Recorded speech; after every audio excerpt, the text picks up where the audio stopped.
বাংলাদেশ, আশা করি সবাই ভালো আছেন এবং সুস্থ আছেন। আজকে আমার একটা প্ল্যান আছে হোন্ডা হর্নেট 2.0 রাইড করার। তো সেই ক্ষেত্রে আমি এখন যাচ্ছি বিআইসিসিতে, দ্যাট মিন হচ্ছে চিনমতি, আগে যেটা আমরা চিনমতি সম্মেলন বলতাম। হর্নেট 2.0 রাইড করার একটা কথা আছে।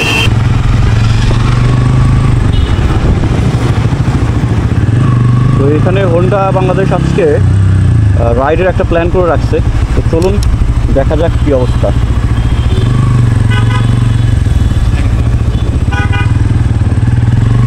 এইখানে হচ্ছে হোন্ডা বাংলাদেশের হর্নেট 2.0 একটা ভেন্যু ক্রিয়েট করছে।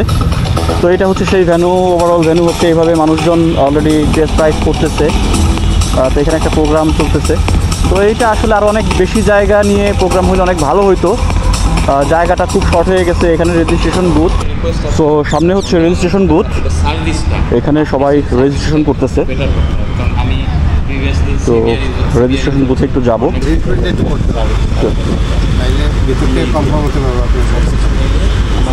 Thank you. তো ওইখান থেকে আসার পরে এইখানে আমাদেরকে আবার একটা ইনফরমেশন ফিল আপ করা লাগবে, দ্যাট মিনস হচ্ছে নেম, কন্ট্যাক্ট নাম্বার, অ্যাড্রেস।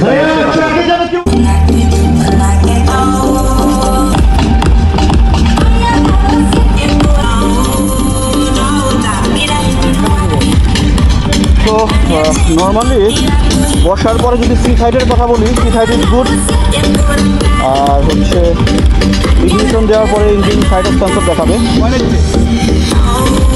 তো সিটিং পজিশন বেশ ভালো, কম্পেয়ার টু আমার N160 এটা সিটিং পজিশন বেশ অনেক ভালো। একটু নিচু আছে, মানে বাংলাদেশের আমাদের প্রেক্ষাপটে আমি বলবো হচ্ছে গুড সিটিং হাইট। আর হ্যান্ডেল বারটা আপরাইট পজিশন। তো লেটস স্টার্ট, দেখি। স্টার্টিংয়ের ফিল হচ্ছে ইঞ্জিন স্মুথ, গুড, নিটলের ছিল।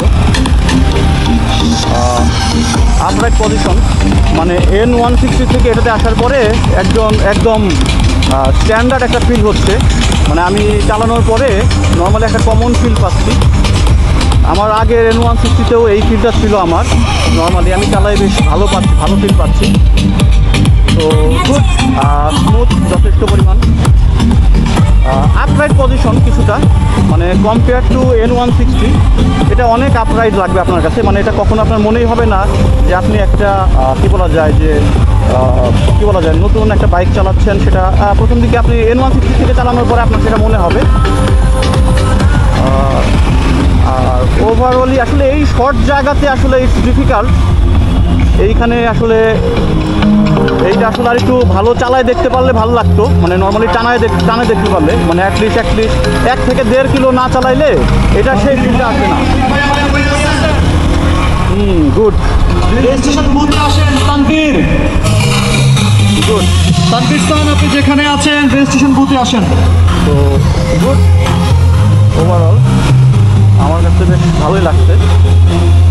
তারপর আসলে এই শর্ট রাইডে কোনোভাবেই এক্সপ্লেন করা সম্ভব না যে এটা আসলে কতটুকু কমফোর্ট বা কীভাবে পাওয়া যাবে। বাট এটা কমফোর্ট, সিটিং কমফোর্ট অনেক ভালো। হ্যাঁ, ওভারঅলি ইটস গুড, আমি বলবো ভালো। বাট এত অল্প জায়গায় চালায়ে তার ফিল পাওয়া যাবে না। এটার ফিল পাওয়ার জন্য আসলে একটু ভালো রাস্তা, অ্যাটলিস্ট 5-10 কিলো না চালাইলে এটার ফিল বোঝা যাবে না।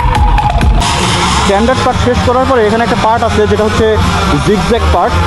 তো জিগজ্যাগ পার্টটা এখানে জিগজ্যাগের জন্য ওনারা ব্যবস্থা করছেন হোন্ডা বাংলাদেশ থেকে। তো এখানে বোধ হয় ক্লিপটা শেয়ার করতে হবে না? শিওর।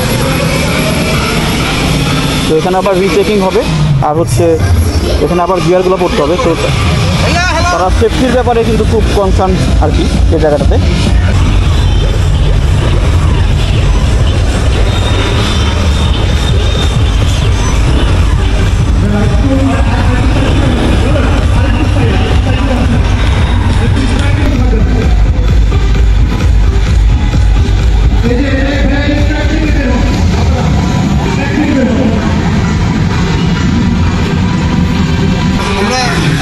ছোট গিফটের ব্যবস্থা করছি। Thank you. একটা হচ্ছে আমাদের পিডিএস এর বুক লিস্ট, যেটা আপনি করলে সেফটি কীভাবে বাইক চালায় জানতে পারবেন। 2 নম্বর হচ্ছে এটা সেফটি ফর এভরিওয়ান একটা স্টিকার, যেটা আপনি বাইক ইউজ করতে পারবেন। একটা হচ্ছে আমাদের হর্নেটের ওন দ্য বিচ একটা স্টিকার, সাথে হচ্ছে একটা কি রিং। Thank you. সো ওনারা এইখানে ডেমনস্ট্রেশনের ব্যবস্থা করেছে।